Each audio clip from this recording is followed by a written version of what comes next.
Оправяйте се с мен, докато ви разказвам за Пешо 1 и Пешо 2. Понеже Гошо почина преди 2 дена, е време да ви разкажа защо съм кръщавала някакви животни работи с такива имена. Който е гледал повече от моите видеа, знае, че лятото аз с нашите бях основно на Слънчака.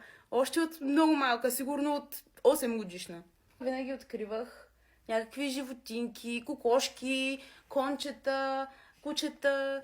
Но един ден се случи нещо неочаквано. Имаше едно заведение, който е ходил на Слънчака, може би ще се досети пред Гларус, мисля, че беше, отдавна го няма, това беше преди сумати време. И там имаше една ограда пред заведението и имаше 2 кучета. Едното от кучетата беше Golden Retriever. И значи аз виждам това куче, всеки ден, понеже бяхме седмица, мисля, че там тогава. И всеки ден минавам покрай него, когато се разхождаме, нали, след вечеря, малко да разтоварим. И един ден, както си гледам кучето, понеже аз винаги се спирах при него, била съм на 10. И един ден собственика така забелязва, че много ми харесва това куче. Тръгва да ми разказва как го е намерил на улицата, как го е приютил. Ако някой има интерес, нали, понеже зимата не работи Слънчака. Така не работи, ама няма хора. Каза, че ще се радва много, ако някой го вземе, поне за през зимата. И аз казвам, това е много сладко, трябва да има повече такива хора. И така и свършва нашата ваканция на Слънчака.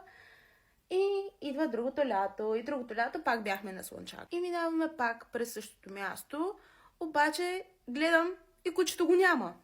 Поглеждам се, аз съм маничка, нали? Аз нищо не разбирам. И за някакъв друг собственик. И маха оградата. Аз виждам, че пред мен махат от оградата. И аз като един любител на кучета, котки и всякакви животни се разстроих, почнах да рева. И баща ми през цялото време ме успокояваше какво ли не. И, нали, един човек вижда, че съм седнала там до заведението и рева. Идва при мен и казва, ти за кучетата ли? Аз съм като да. И той ми каза, че кучето е избягало. След този ден вече не видях Пешо 1. А сега ще ви разкажа кой е Пешо 2. Пешо 2. Пешо 2 е кокошка. И то не е каква кокошка. Кокошка на табела. Толкова много се бях превързала към Пешо 2, че съм му направила даже снимка. И съм я качила във Фейсбук. Разбира се, кой друг не си е харесвал сам снимките във Фейсбук, когато е бил на 10. Не съм била единствена, знам го. Пешо 2 също го имаше 1 година само. И отново предполагахме, че е избягал. Но как да го кажа? Беше сготвен. Бил е сготвен.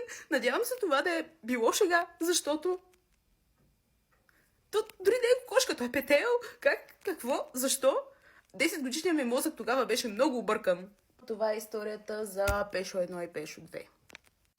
Точно заради това, че обичам толкова много животните, исках да уча ветеринарна медицина, но ставам икономист. Скоро бакалавър.